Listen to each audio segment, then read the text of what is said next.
মহিমাক অভিনিৱেশত কৰি জীয়ক কৰা পৰিত্ৰাণ অভিযোগ কৰা। আজি পশ্চিম নদুৱাৰ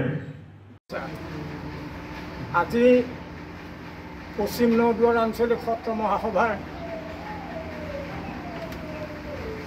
বাৰ্ষিক কিমান 23তম বাৰ্ষিক পালনাম। সেই উপলক্ষে অসমৰ বিভিন্ন সত্ৰৰ পৰা সত্ৰাধিকাৰ আমন্ত্ৰণ কৰি আনি সেই পালনাম ভাগ পৰিচালনা কৰিবৰ কাৰণে আমি মানস কৰিছোঁ। এই পালনাম ভাগ মহাপুৰুষ গুৰুজনে বেলগুৰিত প্ৰথম পালনাম ভাগ পাতিছিল। তেখেতৰ একান্ত শিষ্য মাধৱদেৱ পুৰুষক উভতাই পাবৰ কাৰণে এই পালনাম ভাগ সকামী নাম।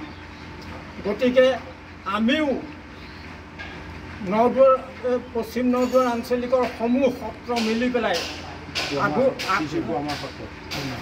সমূহ সত্ৰ মিলি পেলাই আগন্তুক বছৰটো গ্ৰহদোষ কালদোষ দৈৱদোষৰ পৰা নিবৰ্তমান হৈ প্ৰত্যেকৰে মনৰ সৎবাঞ্ছা পূৰ্ণ হ'বৰ কাৰণে আমি এই অনুষ্ঠান ভাগ শ্ৰী শ্ৰী কোৱামৰা সত্ৰত অনুষ্ঠিত কৰিবলৈ ওলাইছোঁ।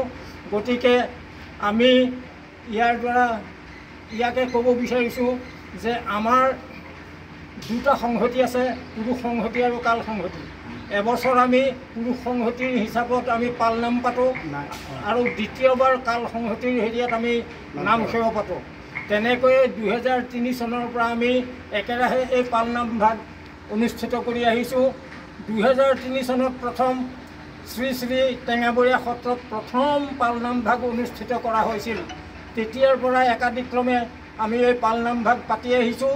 কিন্তু 2019 চনত কৰোণা মহামাৰীৰ কাৰণে সেই পালনাম ভাগ পাতিব পৰা নহ'ল আৰু সত্ৰই বন্তি জ্বলাই কেৱল নিয়মটোহে কৰি থোৱা হ'ল।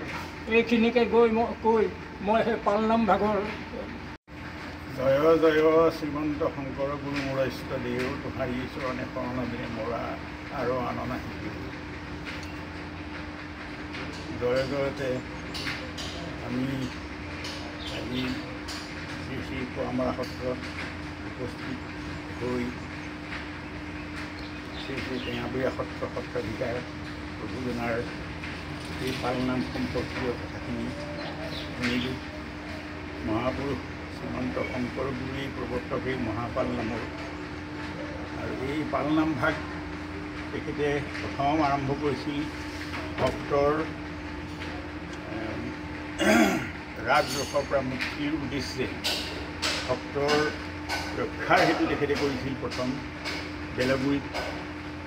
এই এনে মহান পালনাম য'ত নিৰক্ষৰী মহানাম নাম ইয়াত উচ্চাৰিত হ'ব, এনে পালনাম চতুৰ্বৰ্গ সাধক বুলিও কোৱা হয়। এই পালনামৰ জৰিয়তে আমাৰ পশ্চিম নদুৱাৰ সত্ৰ মহাসভাৰ সমস্তখিনি সত্ৰ সত্ৰীয়াসকল মিলিত হৈ আজি মহাপালনাম ভাগৰ আয়োজন কৰিছে। জগতৰ কল্যাণ, ভক্তৰ কল্যাণ আৰু এই সত্ৰসমূহৰ সত্ৰীয়াসকলৰ আগন্তুক বৰ্ষটো সৰ্বতোপ্ৰকাৰ মংগলাৰ্থে এই মহাপালনাম ভাগ আয়োজন কৰিছে।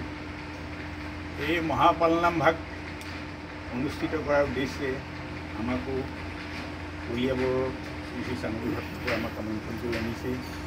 মোৰ প্ৰভু ভগৱন্ত কৃপা দৃষ্টি বৰ্ষণ হওক, মোৰ মহাপুৰুষ গুৰুৰ কৃপা দৃষ্টি বৰ্ষণ হওক, যাতে এই মহাপালনাম ভাগি